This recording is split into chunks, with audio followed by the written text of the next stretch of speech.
നമസ്കാരം. ഭാരതത്തിലെ ദേശീയതയോടടുത്ത് നിൽക്കുന്ന അല്ലെങ്കിൽ ഒരു ഭാരതത്തെ സ്നേഹിക്കുന്ന ഏതൊരു പൗരനും വളരെയധികം സന്തോഷം നൽകുന്നൊരു ദിവസമാണിന്ന്. കാരണം പശ്ചിമ ബംഗാളിൽ നിന്ന് മമതാ ബാനർജി എന്ന ഭാരതത്തിൻ്റെ ശാപം ഏതാണ്ട് പൂർണ്ണമായും തന്നെ തുടച്ചു നീക്കപ്പെട്ടിരിക്കുന്നു. പശ്ചിമ ബംഗാളിൽ BJP വലിയ ഭൂരിപക്ഷത്തിൽ അധികാരത്തിലേക്ക് എത്തുകയാണ്. പ്രത്യേകം ശ്രദ്ധിക്കുക, തൃണമൂൽ കോൺഗ്രസിൻ്റെ പരിധിവിട്ട അതിക്രമങ്ങൾ കാരണം 2 തവണ തിരഞ്ഞെടുപ്പ് നടത്തുവാൻ ശ്രമിച്ച ഫാൽത്ത നിയോജക മണ്ഡലത്തിലെ തിരഞ്ഞെടുപ്പ് ഇപ്പോൾ റദ്ദാക്കപ്പെട്ടിരിക്കുകയാണ്. 21-ാം തീയതി വീണ്ടും തിരഞ്ഞെടുപ്പ് അവിടെ നടത്തപ്പെടും. 23-ാം തീയതി ആ ഫലങ്ങൾ പുറത്തു വരികയുള്ളൂ. ആ ഫലങ്ങൾ എങ്ങനെ തിരിഞ്ഞാലും തൃണമൂൽ കോൺഗ്രസ്സിന് വിജയം സമ്മാനിച്ചാലും ഫാൽത്ത നിയോജക മണ്ഡലം ഇനി അതൊരു തരത്തിലും BJPയെ ബാധിക്കില്ല എന്നുള്ള തരത്തിലേക്ക് കാര്യങ്ങൾ നീങ്ങിയിരിക്കുന്നു. മമതാ ബാനർജി പോലും അവസാനം ഫലങ്ങൾ പുറത്തു വരുമ്പോൾ ഭവാനിപ്പൂരിൽ പിന്നിലാണ്. ഒരുപക്ഷെ പൂർണ്ണമായും പരാജയപ്പെട്ടേക്കാം. ഈ വീഡിയോ തീരുന്ന സമയമാകുമ്പോഴത്തേക്കും മമതയുടെ പരാജയം പൂർണ്ണമായിരിക്കാം. എന്തായാലും സുവേന്ദു അധികാരിയുടെ നേതൃത്വത്തിലുള്ള BJP വൻ മുന്നേറ്റമാണ് അവിടെ നടത്തിയിരിക്കുന്നത്. നരേന്ദ്രമോദിയും അമിത്ഷായും ഉൾപ്പെടെയുള്ള ദേശീയ നേതാക്കൾ കൃത്യമായ പദ്ധതിയോടെയും ആസൂത്രണത്തോടെയും കൂടി തന്നെ നടപ്പാക്കിയ പദ്ധതികൾ, ഒരു തിരഞ്ഞെടുപ്പുമായി സംബന്ധിച്ചുള്ള രണനീതികൾ ബംഗാളിൽ ഫലം കണ്ടിരിക്കുന്നു. ബംഗാളിൽ താമരക്കടൽ അലയടിച്ചു കൊണ്ടിരിക്കുകയാണ്, അതിനൊരു സംശയവും വേണ്ട എന്നുള്ള തരത്തിലേക്കുള്ള സൂചനകളാണ് ഫലങ്ങൾ നമുക്ക് നൽകുന്നത്. സൂചനകളെന്നല്ല, ഏതാണ്ട് ഒരു അന്തിമ ചിത്രം തന്നെ പൂർണ്ണമായി തെളിഞ്ഞു വരുന്ന രീതിയിലേക്കാണ് കാര്യങ്ങൾ പോകുന്നത്. ഒരു 3 മണിയോടുകൂടി തന്നെ ഒരു പൂർണ്ണമായിട്ടുള്ള ഫലപ്രഖ്യാപനം നമുക്ക് പ്രതീക്ഷിക്കാം. ഫലപ്രഖ്യാപനം 6 മണിക്ക് ശേഷമേ ഉണ്ടാവുകയുള്ളൂ. പക്ഷേ ഒരു ഫലങ്ങളുടെ ഒരു പൂർണ്ണത നമുക്കറിയാം. 186 സീറ്റ് കിട്ടുമോ BJPക്ക്, അതോ 175 സീറ്റ് കിട്ടുമോ BJPക്ക് എന്നുള്ളത് മാത്രമേ അറിയാവൂ ബാക്കിയുള്ളൂ. ഇനി മമതയുടെ ഭാഗത്ത് നിന്ന് എത്ര സീറ്റുകളുടെ നഷ്ടം ഉണ്ടാകും എന്നുള്ളത് മമത തന്നെ പരാജയപ്പെടും. അത്തരത്തിലുള്ള കാര്യങ്ങൾ എന്തായാലും ഒരു മേലോട്ടമായി പറയുമ്പോൾ BJP പശ്ചിമ ബംഗാളിൽ താമരക്കടൽ അലയടിപ്പിച്ചുകൊണ്ട് അധികാരത്തിലേറുന്നു.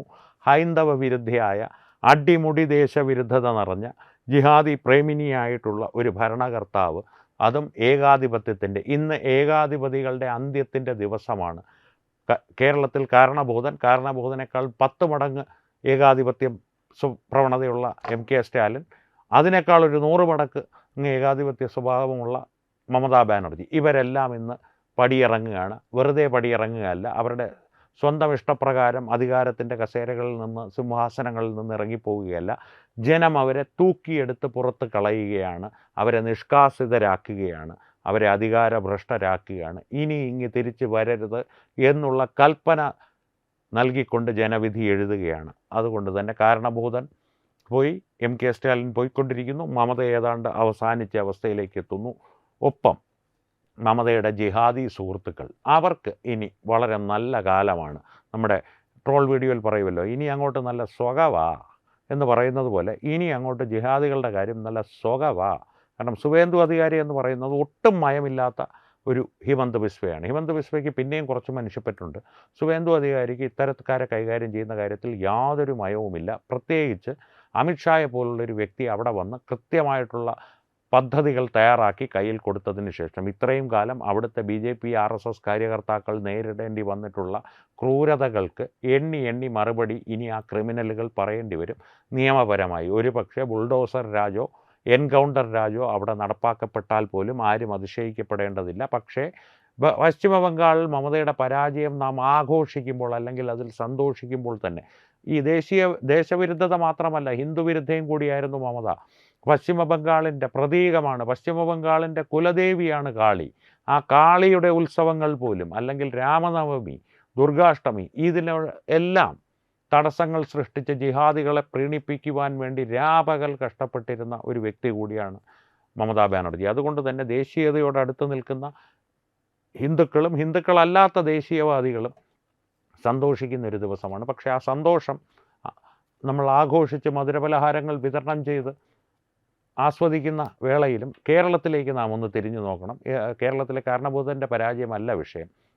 കാരണം കേരളത്തിൽ ഇന്നു മുതൽ നെഞ്ചത്തടിയും നിലവിളിയും, അയ്യോ ബംഗാൾ തകർന്നടിഞ്ഞുകൊണ്ടിരിക്കുന്നു, ജിഹാദികളെ ഇവിടെ ജീവിക്കാൻ സമ്മതിക്കുന്നില്ല എന്നൊക്കെ നമ്മുടെ മീഡിയ വണ്ണിലെ ഒരു ശുരകത്തലവന്മാരുണ്ടല്ലോ, അടുപ്പ് കൂട്ടി ചർച്ച ചെയ്യുന്ന, ഇപ്പോൾ ഒരു ജിമ്മി പട്ടിയം കൊണ്ടിരുത്തിയിട്ടുണ്ട്.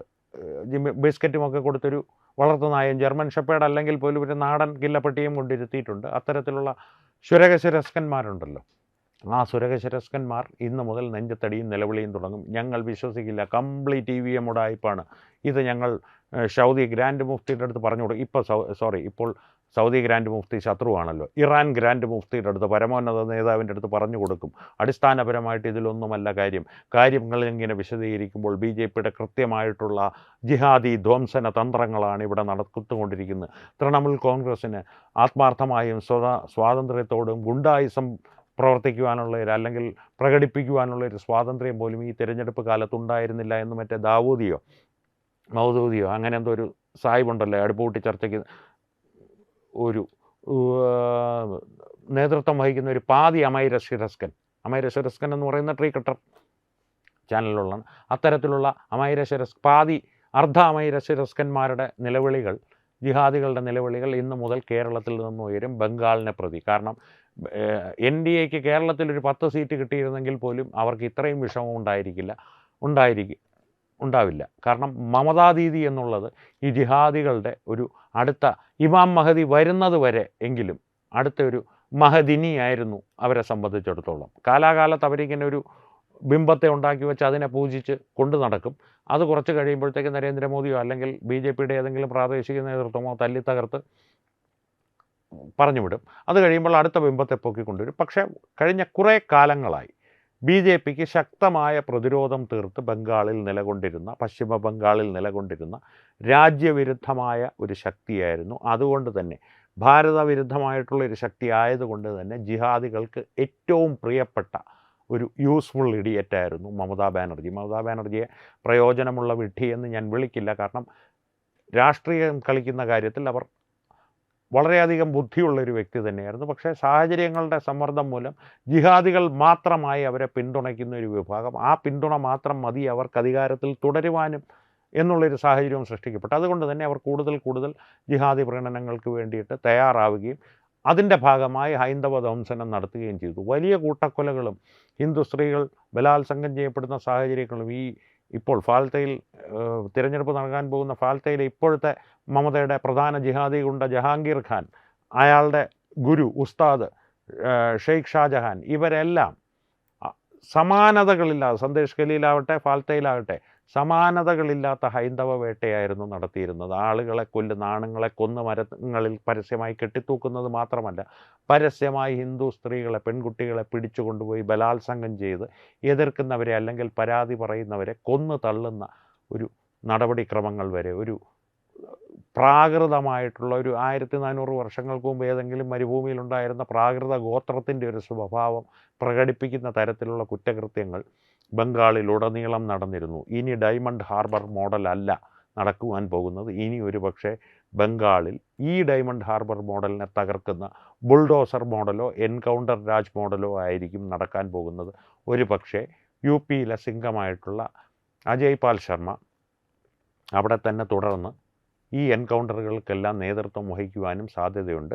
ഈ ജഹാംഗീർ ഖാനെ പോലുള്ളവന്മാർ ഒന്നെങ്കിൽ വണ്ടി മറിഞ്ഞോ അല്ലെങ്കിൽ ഉണ്ട കയറിയോ തീരുവാനുള്ള സാധ്യതകളുമുണ്ട്. എന്തായാലും ആ സാധ്യതകളുടെ എല്ലാം തുടക്കം ഇന്ന് കുറിക്കുകയാണ്. ഒരു കാര്യം കൂടി എടുത്തു പറയാം. ഇന്നത്തെ സാഹചര്യം അനുസരിച്ച് വിജയാഘോഷങ്ങളെല്ലാം തിരഞ്ഞെടുപ്പ് കമ്മീഷൻ നിരോധിച്ചിരിക്കുകയാണ്. കാരണം ഇപ്പോഴും തിരഞ്ഞെടുപ്പ് പെരുമാറ്റച്ചട്ടം നിലവിലുണ്ട്. 21-ാം തീയതി ഫാൽത്തയിലെ തിരഞ്ഞെടുപ്പ് നടത്തണമല്ലോ. അത് കഴിയുന്നതുവരെ തിരഞ്ഞെടുപ്പ് കമ്മീഷൻ്റെ നിയന്ത്രണത്തിൽ തന്നെയായിരിക്കും പശ്ചിമ ബംഗാൾ. അതുകൊണ്ട് തന്നെ വിജയാഘോഷങ്ങളെല്ലാം ഇന്നത്തേക്ക് ഇലക്ഷൻ കമ്മീഷൻ നിരോധിച്ചിരിക്കുകയാണ്. അതുകൊണ്ട് തന്നെ ഇന്ന് ജയ് ശ്രീറാം വിളികളുമായി BJPയുടെ താമരക്കടൽ ബംഗാളിൽ പരസ്യമായി ഇന്ന് അലയടിക്കില്ല, നാളെയോ മറ്റന്നാളോ ഒക്കെ അലയടിച്ച് തുടങ്ങും. ആ അലയടികൾ വലിയ തിരമാലകളായി മമതയുടെ കാളിഘട്ടിലുള്ള വീടിനെ എടുത്ത് ഹൂബ്ലി നദിയിൽ കളഞ്ഞ് കാളിഘട്ട് ശുദ്ധീകരിക്കുമെന്നുള്ള കാര്യത്തിൽ സംശയിക്കേണ്ട. മമതയെ എടുത്ത് കളഞ്ഞ് വധിക്കുമെന്നല്ല ഞാൻ പറഞ്ഞത്. നിയമപരമായിട്ടുള്ള നടപടികൾ ഇനി നിരവധി മമതയുടെ നേരെ ഉണ്ടാകും. കാരണം അതിന് മാത്രം അഴിമതികളും കുറ്റകൃത്യങ്ങളും മമതയുടെ നേരിട്ടുള്ള ഇടപെടലിലൂടെ അവരുടെ മൗനസമ്മതത്തോടു കൂടിയോ ബംഗാളിൽ കഴിഞ്ഞ 10-15 വർഷങ്ങളായി നടപ്പാക്കപ്പെട്ടുകൊണ്ടിരിക്കുകയാണ്. നിരന്തരമായിട്ടുള്ളൊരു പ്രക്രിയകളായി ഈ ജിഹാദി പ്രവർത്തനങ്ങളും അഴിമതികളും ബംഗാളിൽ തുടർന്നു കൊണ്ടിരിക്കുകയാണ്. അതുകൊണ്ട് തന്നെ അതിന് നേരെയുള്ള നിയമ നടപടികൾ ഇനി അധികാരത്തിലേറാൻ പോകുന്ന സർക്കാർ BJP സർക്കാർ സ്വീകരിക്കുമെന്നുള്ള കാര്യത്തിൽ സംശയം വേണ്ട. അതിൽ രാഷ്ട്രീയപരമായിട്ടുള്ളൊരു മാനം കൂടിയുണ്ട്. കാരണം മമതയെ പൂർണ്ണമായും ഇല്ലാതാക്കേണ്ടത് രാജ്യത്തിൻ്റെ ആവശ്യമാണ്. രാഷ്ട്രീയമായി ഇനി അവർക്കൊരു തിരിച്ചുവരവില്ലാത്ത തരത്തിൽ അവരെ ഒതുക്കേണ്ടത് ഭാരതത്തിൻ്റെ ആവശ്യമാണ്. അതുകൊണ്ട് തന്നെ ഒരു ദാക്ഷിണ്യവും മമതയോ അല്ലെങ്കിൽ തൃണമൂൽ കോൺഗ്രസ്സിലെ ജിഹാദി ഗുണ്ടകളോ പ്രതീക്ഷിക്കേണ്ട എന്നുള്ളതാണ് പശ്ചിമ ബംഗാളിനെ സംബന്ധിച്ചുള്ള വിശകലനം. പശ്ചിമ ബംഗാളുമായി ബന്ധപ്പെട്ട് കേരളത്തെ സംബന്ധിച്ചുള്ള കാര്യം ഞാൻ പറഞ്ഞു. നാളെ മുതൽ മൗദൂദി 1.25 ഒക്കെ കൂടി അവിടുത്തെ സ്വരകേശരസ്കന്മാർ വട്ടം കൂടിയിരുന്ന് ബിസ്ക്കറ്റ് ഇട്ട് വിലയ്ക്ക് വാങ്ങിയ ജിമ്മി പട്ടിയുമായിരുന്നു കുരച്ച് കരഞ്ഞ് നെഞ്ചത്തടിച്ച് നിലവിളിച്ച് കരഞ്ഞു മെഴുകി ഇറാനിലെ പരമോന്നത നേതാവിന് നിവേദനങ്ങൾ അയച്ചു തുടങ്ങും. ദാവൂദ് സാഹിബ് നിവേദനം, പരമോന്നത നേതാവേ വെരി ബാഡ് പശ്ചിമ ബംഗാൾ. തന്നെയുമല്ല മറ്റ് മലയാള മാധ്യമങ്ങൾ നെഞ്ചത്തടിച്ച് കരഞ്ഞു വിളിച്ചുകൊണ്ട് ബംഗാളിൽ കൽക്കട്ടയിൽ മദർ തെരേസയുടെ ആശ്രമത്തിൻ്റെ താഴെ കൂടി ഓടെ ഒഴുകുന്നു. വർഷങ്ങളായിട്ടുള്ള ഓടയാണ്. ഇന്നേ വരെ അവന്മാരതിൽ പോയിട്ടില്ല. അതിനെ സംബന്ധിച്ച് വിശദമായിട്ട് നമ്മുടെ ധനുഷ് ദേവൻ ഒരു വീഡിയോ ചെയ്തിരുന്നു. ആ വീഡിയോ ഒന്ന് കണ്ടാൽ കുറേ കൂടി സരസമായിട്ട് അദ്ദേഹം അത് വിശദീകരിച്ചിട്ടുണ്ട്. ഇന്ന് മുതൽ നമ്മുടെ ഇവിടുത്തെ മാപ്രകളും ഈ സ്വരകേശരസ്കന്മാർ 24 മണിക്കൂറും ഏതെങ്കിലും ഒരുത്തനെ ക്യാമറയുമായി ബംഗാളിൽ പോയി കുറ്റിയടിച്ചിരുത്തും. അവിടെ വരുന്ന വണ്ടി മറിയുന്നതും അഴുക്ക് ജാൽ പൊട്ടി ഒഴുകുന്നതും എല്ലാം പടമെടുത്തോ. നമുക്ക് സ്റ്റോക്ക് ഷോട്ടായിട്ട് വെച്ചിരുന്നാൽ പോലും ഓരോ ദിവസവും ഉപയോഗിച്ചുകൊണ്ടിരിക്കാം. കംപ്ലീറ്റ് BJPയുടെ ഭരണപരാജയം. മമത ഉണ്ടായിരുന്ന കാലത്ത് സ്വർഗമായിരുന്നു, സ്വർഗം. 72 പകരം 72 ഇല്ലായിരുന്നു, ഒരു 69 ഉണ്ടായിരുന്നു. ഒരു 3 കൂടി ഉണ്ടായിരുന്നെങ്കിൽ ഒറിജിനൽ സ്വർഗമായിരുന്നു. പക്ഷേ അതിനോട് അടുത്തെത്തുന്നൊരു സ്വർഗമായിരുന്നു സ്വർഗം. ഇപ്പോൾ 69 എന്നൊക്കെ ചോദിച്ചാൽ ഉണ്ട കയറുകയാണ് നെഞ്ചിൽ എന്നുള്ള അവസ്ഥയിലേക്ക് കാര്യങ്ങളെത്തി എന്ന് പരിതപിക്കുന്ന കാഴ്ചകളും വരും ദിവസങ്ങളിൽ നമുക്ക് കാണാം. അപ്പോൾ അതാണ് പശ്ചിമ ബംഗാളിൻ്റെ സ്ഥിതി. എന്തായാലും 2026 നിയമസഭാ തിരഞ്ഞെടുപ്പുകൾ അവസാനിച്ചു. അതിൻ്റെ ഫലപ്രഖ്യാപനങ്ങൾ ഏതാണ്ട് പരിസമാപ്തിയിലേക്ക് എത്തിക്കൊണ്ടിരിക്കുന്നു. ഇത് സംബന്ധിച്ച് പശ്ചിമ ബംഗാളിനെ സംബന്ധിച്ച് എന്താണ് നിങ്ങളുടെ അഭിപ്രായം? താമരക്കടൽ അലയടിക്കുന്നതിനെക്കുറിച്ച് നിങ്ങളുടെ അഭിപ്രായം എന്താണ്? മമതയുടെ രാഷ്ട്രീയ ഭാവി ഇതോടെ അവസാനിച്ചു. ഇത് സംബന്ധിച്ചുള്ള നിങ്ങളുടെ അഭിപ്രായങ്ങളെല്ലാം കമൻറ്റുകളിലൂടെ ഞങ്ങളെ അറിയിക്കുക. വീണ്ടും കാണാം. നന്ദി, നമസ്കാരം. വിട്ടുവീഴ്ചയില്ലാത്ത നിലപാടുകളുമായി ദേശീയതയുടെയും സമാജത്തിൻ്റെയും ശാക്തീകരണത്തിനു വേണ്ടി തത്വമയിയുടെ ജൈത്രയാത്ര തുടരുകയാണ്. യൂട്യൂബിൽ മാത്രം തത്വമയിക്ക് 10 ലക്ഷം സബ്സ്ക്രൈബേഴ്സിലേക്ക് എത്താൻ ഏതാനും ചുവടുകൾ മാത്രമാണ് ബാക്കി. മറ്റ് സോഷ്യൽ മീഡിയ പ്ലാറ്റ്ഫോമുകളിലും തത്വമയിയുടെ നിറസാന്നിധ്യം തുടരുകയാണ്. ഈ അവസരത്തിൽ ഞങ്ങൾക്ക് നിങ്ങളോടുള്ള അഭ്യർത്ഥന ഞങ്ങളോടൊപ്പം നിൽക്കുക എന്നുള്ളതാണ്. നിങ്ങൾ ഉപയോഗിക്കുന്ന ഏത് സോഷ്യൽ മീഡിയ പ്ലാറ്റ്ഫോം ആണെങ്കിലും ഞങ്ങളുടെ വരിക്കാരാകുക, ഞങ്ങളെ സബ്സ്ക്രൈബ് ചെയ്യുക, നിങ്ങളുടെ സുഹൃത്തുക്കളിലേക്ക് തത്വമയിയുടെ ഈ സന്ദേശം പ്രചരിപ്പിക്കുക. ഞങ്ങളോടൊപ്പം നിൽക്കൂ, രാഷ്ട്രത്തോടൊപ്പം നിൽക്കൂ, ദേശീയതയ്ക്കൊപ്പം സഞ്ചരിക്കൂ.